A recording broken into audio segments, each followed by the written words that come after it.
Senhor presidente, senhora senadora, senhor senador, amigos que nos acompanham pela Rádio Senado, TV Senado, os órgãos de comunicação do Senado da República, amigos das mídias sociais. Senador Pedro Simon, o Brasil vive, parece um final de Copa do Mundo. Argentina e Brasil, Maracanã lotado, 90 minutos de jogo e o jogo está empate. O jogo vai ao pênalti. Sim, a Argentina com o papo atrás, mas sorte nossa que Deus é brasileiro. A Argentina com o papo atrás e o Deus é brasileiro. Aí o juiz apita e começam os pênaltis. 5-5. E na quarta-feira que vem, um ministro sozinho, um ministro escoteiro, isolado, vai decidir os destinos, não só daqueles condenados, mas ele vai discutir e vai decidir os destinos do próprio Supremo Tribunal Federal. Qual Supremo Tribunal Federal nós teremos na República Federativa do Brasil a partir deste julgamento? Senhor presidente, quando você inicia sua vida como operador do direito, e ontem o ministro Marco Aurélio disse, não como operador, mas como estivador do direito, você aprende que processo não tem capa. Você não julga pessoas, mas fatos. No momento da dosimetria da pena, aí você leva em conta o histórico dessas pessoas, você leva em conta a vida pretérita destas pessoas. Muito bem, você julga fatos. Muitos têm dificuldade de entender que um membro do Ministério Público, que um delegado de polícia, que um magistrado, e Vossa Excelência, presidente, tem filhos magistrados, são profissionais. E esses profissionais, eles estão ali exercendo uma função constitucional. Não pessoalizam, não podem prejudicar os inimigos, nem beneficiar os amigos. Aliás, esta é uma expressão bem forte que, infelizmente, em determinados casos, o Supremo Tribunal Federal não tem atendido. Vejamos o caso do ministro Dias Toffoli. Um grande ministro, Dias Toffoli, no Supremo Tribunal Federal. Respeitável ministro, mas ele participou como advogado de um dos acusados e ele deveria se dar por impedido, conforme diz o Código de Processo Civil e o Código de Processo Penal. Aliás, eu já tive a oportunidade de fazer um discurso aqui nesse sentido, expressando a ele meu respeito, mas obedecendo a minha consciência e o que diz o artigo 53, caput da Constituição, que eu tenho liberdade de opinião e liberdade de fala aqui nesta tribuna. Muito bem, daí a importância da chamada imparcialidade. A pergunta que se faz é, o juiz é imparcial? O juiz é neutro? A neutralidade dos magistrados surge, segundo alguns, este dogma da neutralidade dos magistrados, surge com a Revolução Francesa.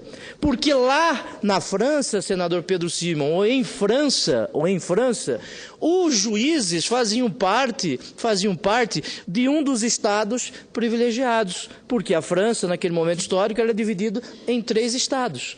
O primeiro estado, a nobreza, o segundo estado, o clero, e o terceiro estado, a chamada burguesia, que eram todos os outros, a choudra, a ratatuia, a patuleia, a chinela, segundo alguns.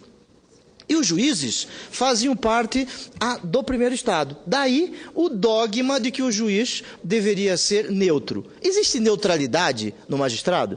Será que o magistrado ele pode ser só magistrado? É lógico que não. Ele é magistrado, ele é pai, ele é filho, ele é marido, ele é amante, ele é namorado. Ele traz dentro de si vários eus. Eu sou eu e as minhas circunstâncias. Esta neutralidade é um dogma que nós temos que discutir. O magistrado, ninguém é neutro. Ele traz dentro de si a sua história. Isso recebe o nome de determinismo histórico ou ideologia no sentido bem revelado por Marx em 1848. Ele tem que ser impessoal, mas a neutralidade, ela é difícil existir. Muito bem. O Supremo Tribunal Federal está julgando neste final de Copa do Mundo. Quarta-feira teremos, quem sabe, o gol de ouro. A bala de prata, senador Pedro Simão. Teremos um momento importante. Cabem ou não os famigerados e famosos embargos infringentes? Para que a dona de casa possa saber, é da natureza humana. É da natureza humana. Como diria Aristóteles, é da natureza das coisas. É da natureza das coisas que o cidadão, que a pessoa humana, não concorde com a primeira decisão. Por exemplo, o pai não permite que a filha vá a determinado evento. A filha não se contenta, ela vai pedir para a mãe. Ela recorre à mãe. É da natureza das coisas nós não contentarmos com uma só decisão. Em razão disso, o sistema estabelece o famoso duplo grau de jurisdição. Porque é da natureza das coisas. É algo simples que precisa ser, senador Romero Jucá, por lealdade legislativa a Vossa Excelência, há 10 minutos atrás eu fiz referência ao seu nome. A referência ao seu nome. Muito bem. É da natureza das coisas o duplo grau de jurisdição. A Constituição, ela não estabelece de forma expressa o princípio do duplo grau de jurisdição.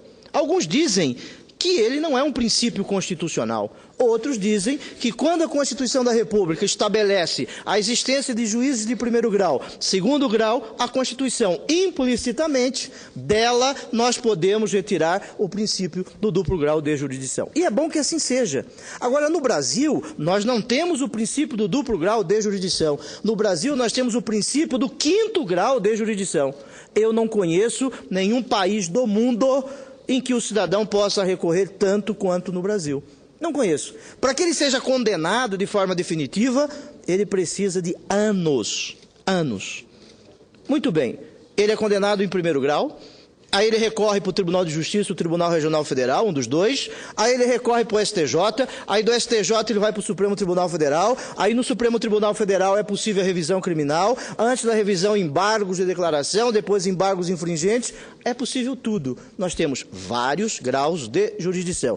Difícil, eu não conheço nenhum país do mundo que tenha esta moleza, permita-me um termo mais popular, permita essa moleza. Muito bem. Aquele que é dotado de foro por prerrogativa de função, como nós, aqueles que têm o direito constitucional ao foro privilegiado, como nós, estes são ou não, a estes é ou não permitido o duplo grau de jurisdição. Se nós, senadores, de acordo com o artigo 102, inciso 1, a linha B da Constituição, temos o direito constitucional ao julgamento pelo Supremo Tribunal Federal, como os deputados, nós não temos o direito ao duplo grau de jurisdição. Porque é da natureza do sistema. Muito bem, mas o Pacto de São José da Costa Rica estabelece o direito ao duplo grau de jurisdição. Qual é a natureza jurídica do Pacto de São José da Costa Rica dentro do nosso sistema jurídico? Para que um tratado internacional ele seja internalizado, necessário se faz 3 momentos bem distintos de acordo com a Constituição. Primeiro momento.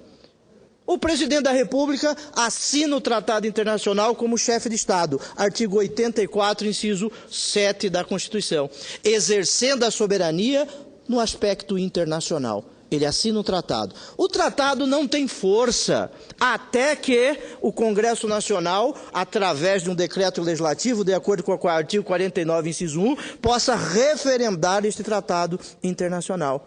Aí o tratado internacional ainda precisa ser promulgado por um decreto do presidente da República, está no artigo 84, inciso 2 da Constituição. Muito bem, nós adotamos o chamado dualismo jurídico no Brasil. O Pacto de São José da Costa Rica, ele foi internalizado como lei ordinária. Com a emenda constitucional 45... e com uma decisão do Supremo Tribunal Federal, alguns tratados que têm por objeto direitos humanos como este, são normas supralegais. Estariam acima da lei, mas abaixo da Constituição da República. Existe quem defenda que os tratados sobre direitos humanos seriam supraconstitucionais, estariam acima da Constituição da República. É o caso de um constitucionalista argentino chamado Bidart Campos, Ele diz isso.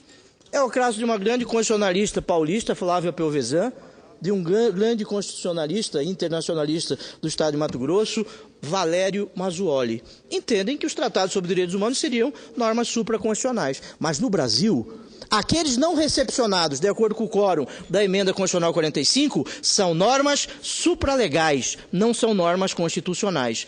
E o tratado, o Pacto de São José da Costa Rica, não pode mudar a Constituição da República.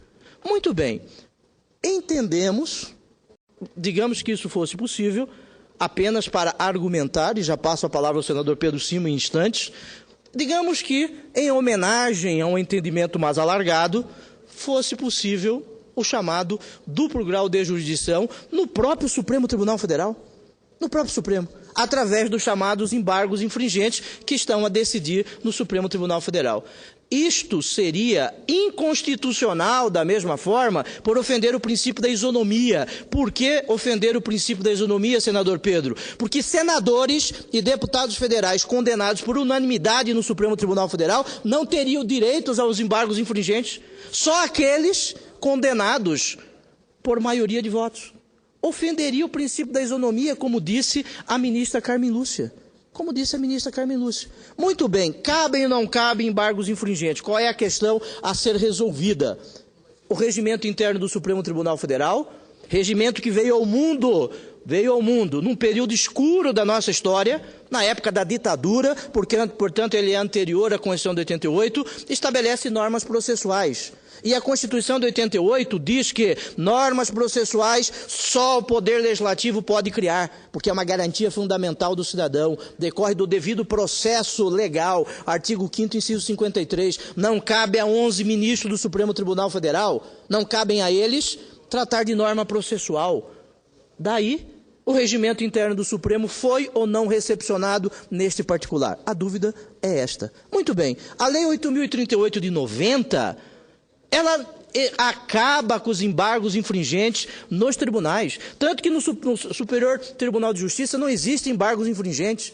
E agora estão a dizer da existência de embargos infringentes no Supremo Tribunal Federal.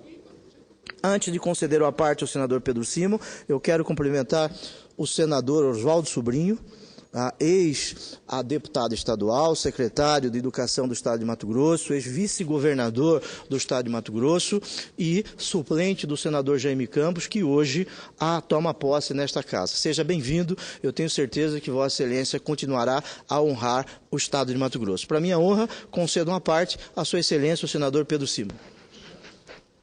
Eu felicito Vossa Excelência e eu vejo com um profundo respeito o pronunciamento de Vossa Excelência. Em primeiro lugar, Vossa Excelência tem de cor na cabeça os códigos, as leis, os acordos, e eu fico realmente impressionado. E Vossa Excelência fala, no pronunciamento de hoje, exercendo uma função realmente impressionante. Vossa Excelência fala como senador da República. Mas eu diria que mais do que senador da República, Vossa Excelência fala como procurador e como membro do Tribunal Superior. Vossa Excelência se identifica com as três questões. Eu estava dizendo à senadora Ana Amélia que Vossa Excelência, antes de chegar aqui, exerceu a procuradoria. E não exerceu nem advocacia, nem coisa nenhuma, nem política, nem nada. Então, Vossa Excelência, quando entra, que nem hoje, Vossa Excelência talvez nem esteja se lembrando que é senador, está se lembrando do tempo em que, como procurador, fazia isso. E Vossa Excelência teve uma atuação impressionante. Botou na cadeia, botou algemas em pessoas importantes, teve coragem. Vossa Excelência, eu tenho dito e repetido isso, Vossa Excelência era procurador, cargo vitalício. Numa eleição, fizeram lá uma pesquisa, Vossa Excelência tinha 2% de votos para senador da República.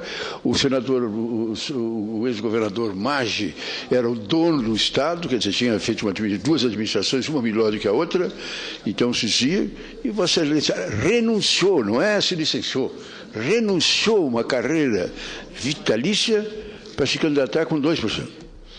A informação que eu tenho, nem sei se Vossa Excelência vai confirmar, é que a mãe de Vossa Excelência levou tempo para lhe perdoar, dizendo que você não podia fazer isso.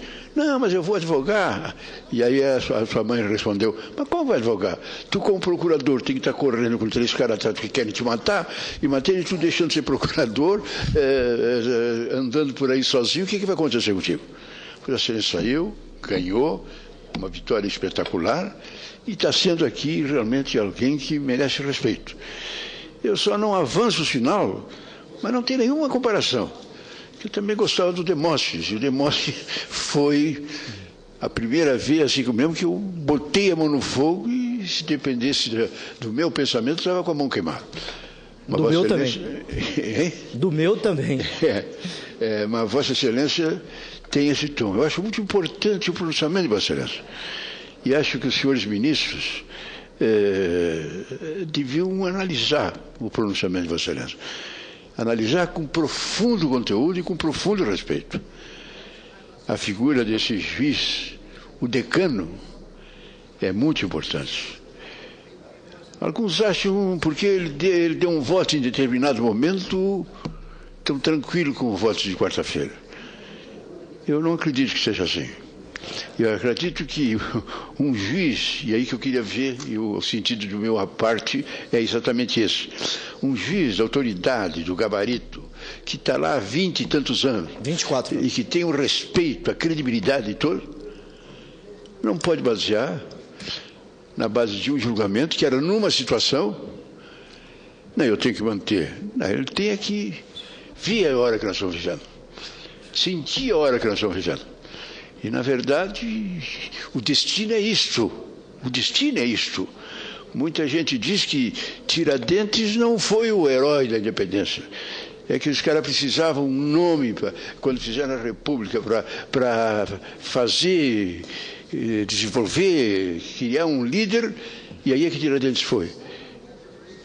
Hoje nós estamos num momento desses. Ele pode ser realmente o herói do Supremo, porque ali, na quarta-feira, vai começar. Ou mudamos todos, o Supremo, e todo mundo vai ter que ir atrás. Ou se o Supremo voltar, vamos começar tudo de novo? Todo mundo vai começar tudo de novo. Eu faria um apelo, e tenho rezado por esse ministro, que é um homem de bem, que é um homem respeitável, mas que ele pense muito, muito, muito, muito no futuro desse país. Ao contrário do outro ministro, o novato. O novato. O novato chegou lá e disse, eu achei a coisa mais fantástica. Não, mas estão querendo a multidão. Eu não voto com a multidão, eu voto... Aí, pergunta para algum cara da multidão. O teu pai está sendo julgado, o que tu acha que eu vou fazer? O teu filho está sendo julgado. E eu respondi por mim. Meu pai está sendo julgado, meu filho está sendo julgado, eu já não penso mais nada, eu penso no meu pai, eu penso no meu filho. O meu voto não vale, o meu pensamento não vale. O Código de Processo Civil e Penal, e Código de Processo Penal diz que o pai não pode julgar o filho não pode julgar o pai, porque é da natureza das coisas. Isso aí. O pai proteger o filho. E o ilustre ministro tentar isso como exemplo. Quer dizer, eu não voto com a multidão, eu voto com o pai e dizer, olha, o teu filho está sendo julgado, como é que tu quer que eu vote?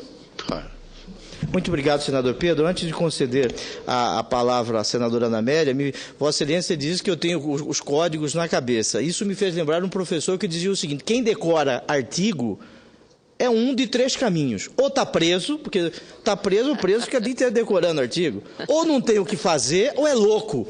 Ou é louco. Quem decora? Quem decora? Para minha honra, eu concedo uma parte, a Sua Excelência, senadora Ana Amélia. No seu caso, o professor estava muito equivocado.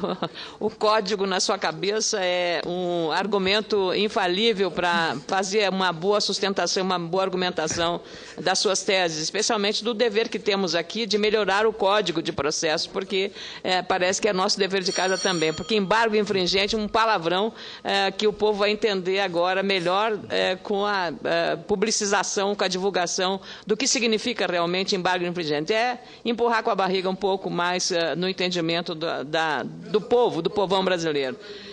Eu queria dizer que a sua mãe, com quem eu tive o prazer de falar com ela ontem, ela deve, depois dessa revelação do senador Pedro Simão, de que ela achou um risco muito grande, Vossa Excelência com 2%, largar o Ministério Público Federal, a Procuradoria-Geral da República, como um brilhante procurador, e disputar uma eleição para uma vaga para o Senado.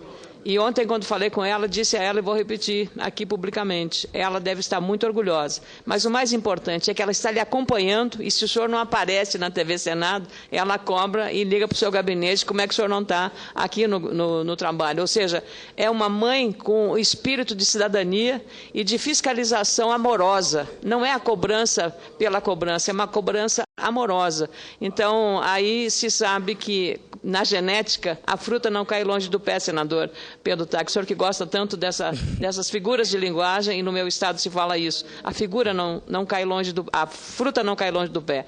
E a sua família mostra exatamente esse zelo pelo exercício do seu mandato, com o rigor da interpretação da lei e com a sua qualidade no campo jurídico. Portanto, o que o senhor está dizendo aqui para nós, e para mim, pelo menos, que não sou advogada, é uma grande aula de direito do que deve e que não se deve fazer num julgamento dessa natureza. Cumprimento, senador Pedro Taques. Muito obrigado, senadora Ana Amélia, né? E eu agradeço a parte de Vossa Excelência. Penso que na quarta-feira o Supremo Tribunal Federal, através do ministro Celso de Mello, um excelente ministro, um respeitável ministro, um ministro que não é vaidoso, porque a vaidade é um mal que pode nos atormentar a todos.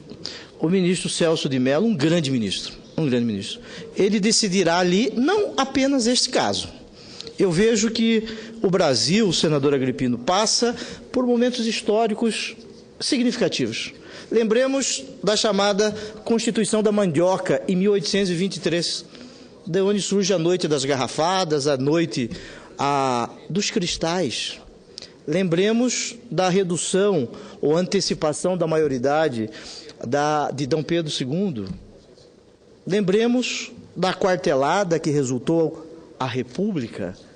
Lembremos de 1930, com a chegada de Getúlio Vargas ao poder, com a morte de João Pessoa. Lembremos, senhores, de 1946, a Constituição mais independente que nós tivemos. Lembremos da morte de Getúlio Vargas. Morte que sai da vida e entra para a história.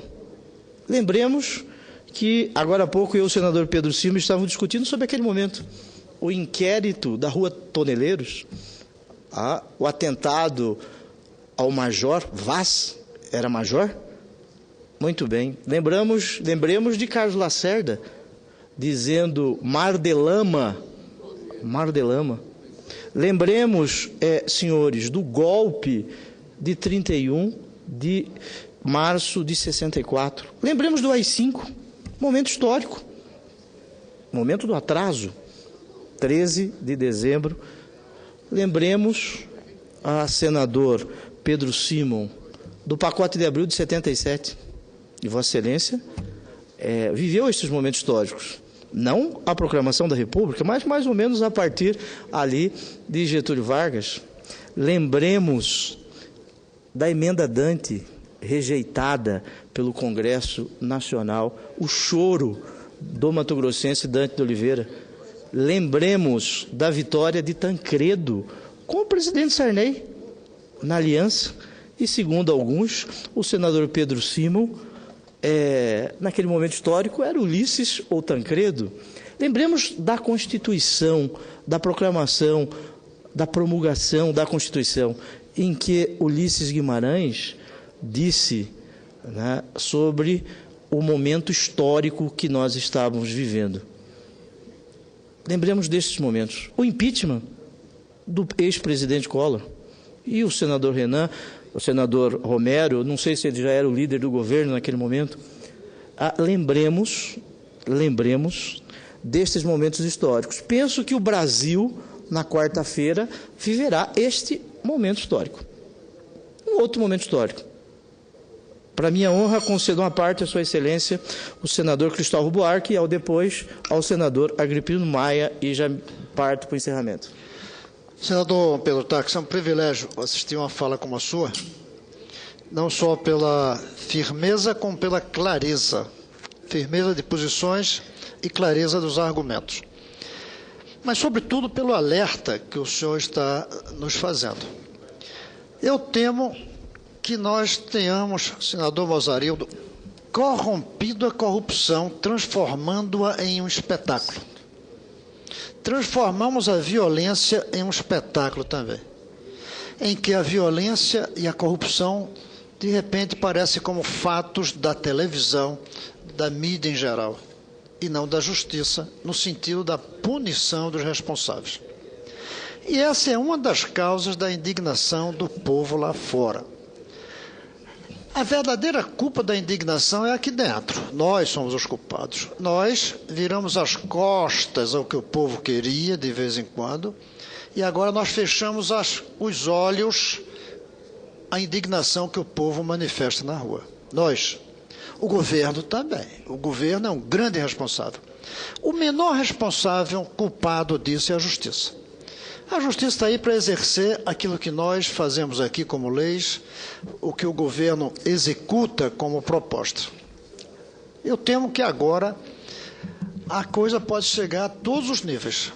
Não vou discutir aqui qual é o correto diante do que decide um juiz. Isso é ele que sabe. Eu jamais comento decisão de juiz se é certo ou errada. Se ele deu, ele deu. Eu acho que ninguém pode julgar juiz. Mas nós temos a obrigação de nos preocuparmos como será o dia seguinte da decisão que o juiz der corretamente, como eu suponho que ele vai dar corretamente de acordo com a letra da lei. Mas como vai ser o dia seguinte? E o dia seguinte eu não meço em 24 horas. Eu meço nos 20 anos que vem daqui para frente, em que nós perdemos a capacidade de fazer um casamento entre as lideranças e o povo, entre o Estado e a nação. Hoje há um divórcio. O Estado não está casado com a nação. Os líderes não estamos casados com o povo. E diante disso, os riscos são muito grandes.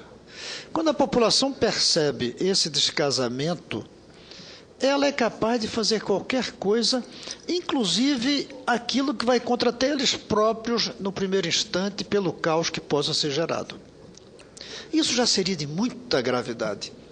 Mais grave ainda é o momento específico em que a gente faz isso, onde, sem necessidade de partido, sem necessidade de imprensa, sem necessidade de sindicato, qualquer pessoa se reúne e faz uma manifestação. E para o trânsito, e para o funcionamento dos serviços. E inviabiliza o legislativo de funcionar como está acontecendo em muitas cidades do Brasil hoje. Cada dia uma que está sendo paralisada a Câmara de Vereadores pelo povo indignado. Eu creio que, dependente do resultado que tivermos na quarta-feira, nós temos que nos estar prontos para atender mais ainda agora, olhar mais ainda agora para a indignação do povo, atender mais ainda agora as reivindicações do povo.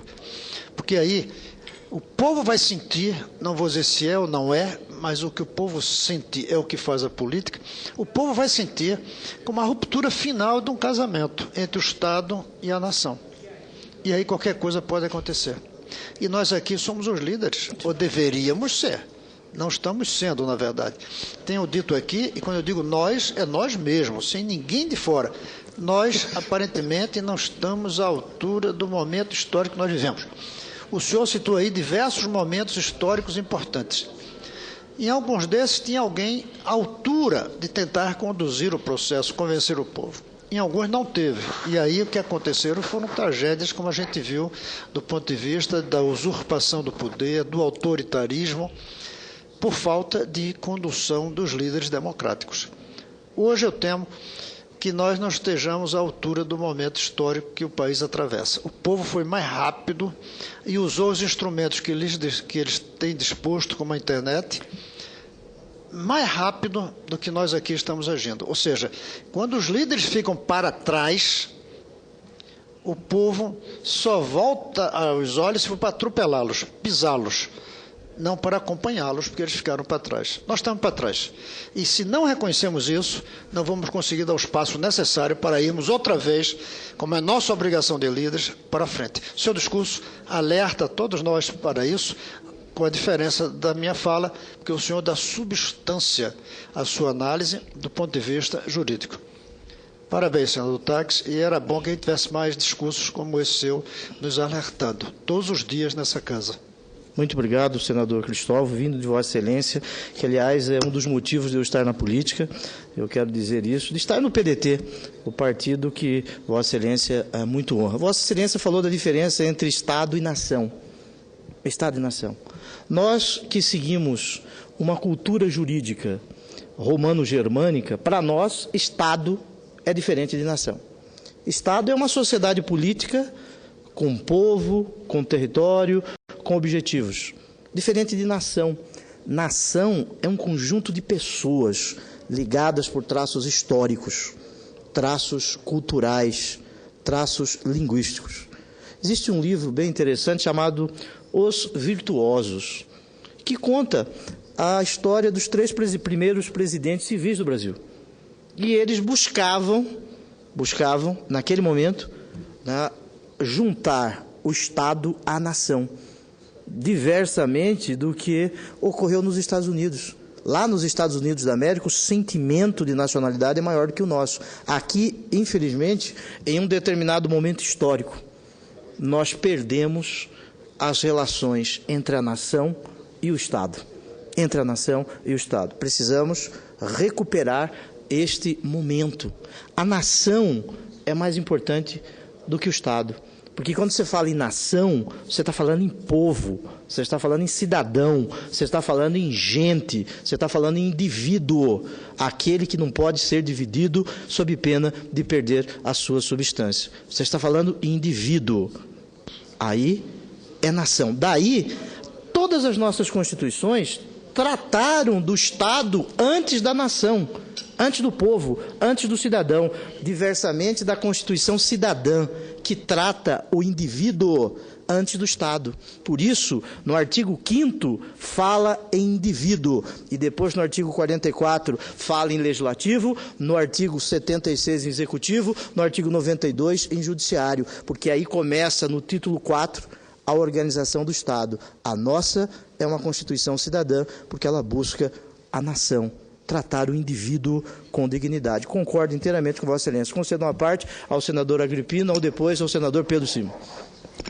Senador Pedro Taques, eu hoje de manhã, logo às 9 da manhã, dava uma entrevista para uma rádio de Pernambuco, JC News, eu nem conhecia.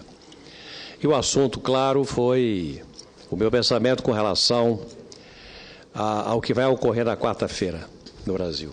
Eu dei minha opinião.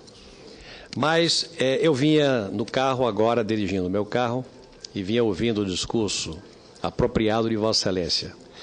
Consistente, do ponto de vista jurídico, profundo, dando a sua opinião pessoal de cidadão e de senador. De senador e de cidadão.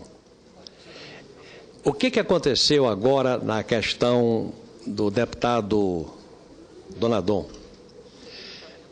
Do ponto de vista da técnica legislativa, o presidente da Câmara fez aquilo que ele julgava processual. E o que aconteceu indignou o país. Rapidamente, a Câmara procurou consertar e nós, que já vínhamos na nossa escalada de providências, aceleramos o passo para dar satisfação à sociedade.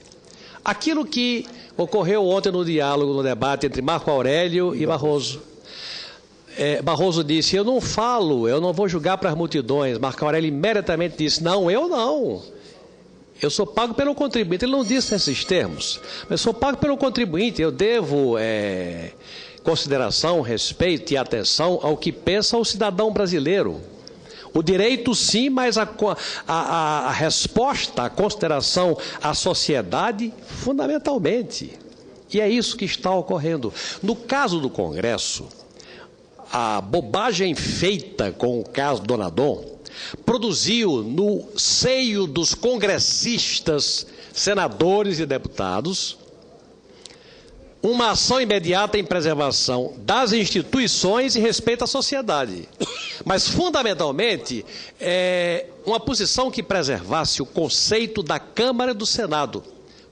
Se o caso Donadon é um caso asqueroso, um caso que merece repúdio e não o teve, cabe aos deputados e senadores que têm vida limpa tomarem providências para preservar as instituições que vão se manter. Amanhã, Vossa Excelência e eu não seremos mais senadores, mas o Senado da República continua com as suas prerrogativas e com as suas obrigações. É o nosso dever proteger as prerrogativas e a credibilidade da instituição. E nesse momento o que está em jogo é a credibilidade de uma instituição chamada Justiça. O que está na boca do povo é: esse Brasil pune ou não poderoso? Pune ou não? O que vai ocorrer na quarta-feira é a resposta a essa questão na sociedade. É aquele diálogo rápido entre o ministro Barroso e o ministro Marco Aurélio. Não é que vá julgar para a multidão, não é isso, mas é o respeito por um sentimento sedimentado da sociedade. O julgamento já aconteceu, as penas foram aplicadas. Há um argumento poderoso o STJ não tem embargo de infringência, quem tem é o Supremo Tribunal Federal. E aí, como é que fica? Um tem e o outro não tem. Uma julga as últimas causas constitucionais e as outras as infraconstitucionais. Uma já eliminou um grau de recorrência e a outra não. Não há dúvida. E vai se basear a frustração da sociedade em cima desta dúvida. Eu acho que o que o Congresso, que é tão açoitado, fez, precisa servir de exemplo agora a esse sexto voto do Supremo Tribunal Federal. Se equívocos existem, que não seja o prevalente da instituição.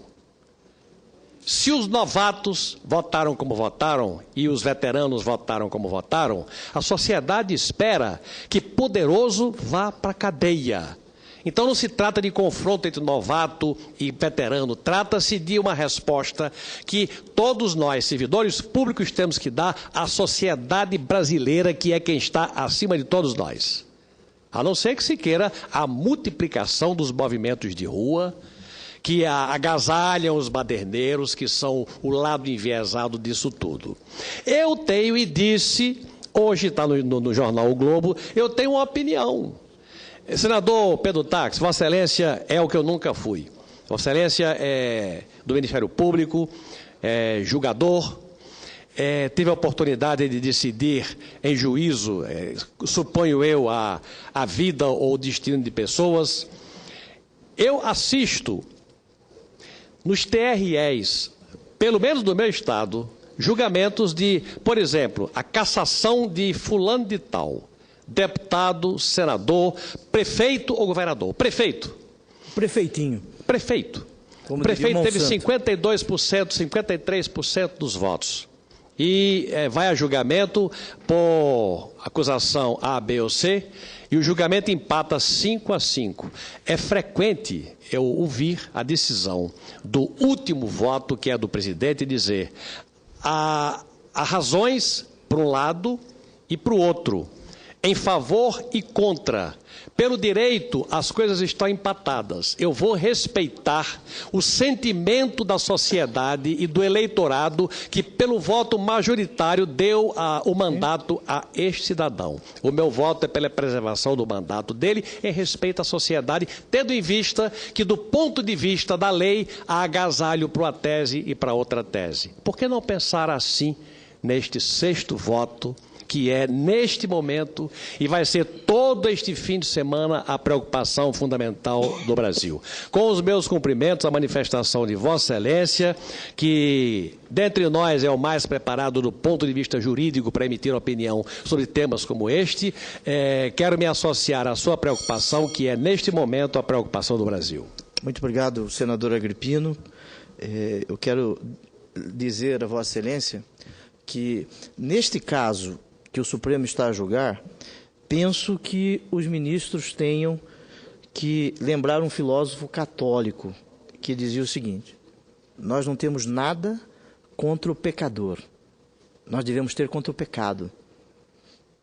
O acusado pode ser José, pode ser Maria, pode ser Pedro. O acusado não interessa. Agora, para acusados mais importantes, é possível embargos infringentes. Para o prefeitinho, como diria o ex-senador Monsanta, lembremos dele? Para o prefeitinho, que é julgado no Tribunal de Justiça e no Tribunal Regional Federal, não tem embargos infringentes. O direito penal não pode ser igual à teologia da libertação, que fez opção pelos pobres. O direito penal, ele tem que sair da senzala e entrar na casa grande. O direito penal tem que ser feito desta maneira, não através de categorias sociais. Mas, não é isso que eu estou a defender, mas o direito penal tem que ver o fato. E os fatos foram debatidos 50 sessões no Supremo Tribunal Federal. 50 sessões. Agora imaginemos, se o Supremo permitir a existência dos embargos infringentes, nós teremos o julgamento recomeçado. Será sorteado um novo relator, um novo revisor, nós teremos outras sessões no Supremo Tribunal Federal. Quem sabe em 2015 o Celso de Mello já se aposentou junto com o Marco Aurélio, porque a aposentadoria dos dois já se avizinha. Aí nós teremos novos ministros indicados para o Supremo Tribunal Federal. O julgamento não termina. Parece aquela imagem de uma televisão dentro de outra televisão e todas elas ligadas. A imagem tende ao infinito. E o direito, ele precisa ser encerrado. Alguém precisa errar por último. Por isso o sistema precisa de um encerramento. Precisa de um fim. Daí a existência de tribunais superiores.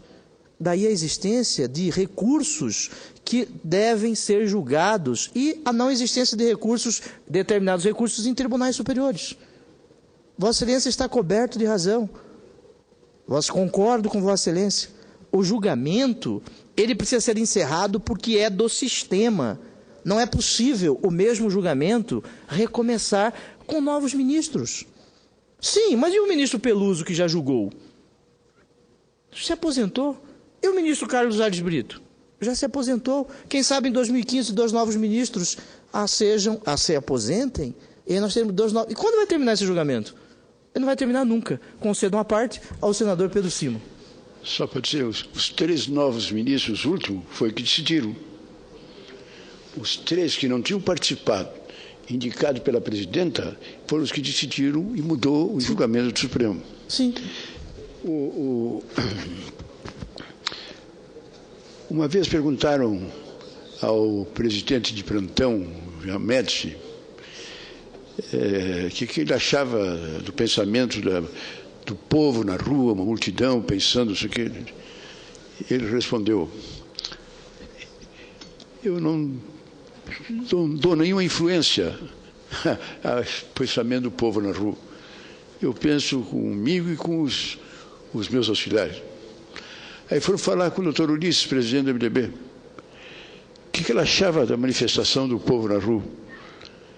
Para mim é o que tem de mais importante. Eu sigo, ouço isso, e me oriento e me determino pelo povo na rua. Porque o povo se manifesta e diz o que sente. É o que está acontecendo. Não há dúvida nenhuma hoje que nas universidades, nas faculdades de Direito, nos debates da OAB, por tudo que se anda, há um sentimento de que chegou a hora, de que chegou a vez. A vez é esta, a vez é agora. Eu acho que a nação inteira está voltada para o ilustre decano. Eu vi até com muito respeito a sensibilidade, a tranquilidade com que ele fala, dizendo que não tem nenhuma preocupação com pressões, que ele está tranquilo. Eu acho correto.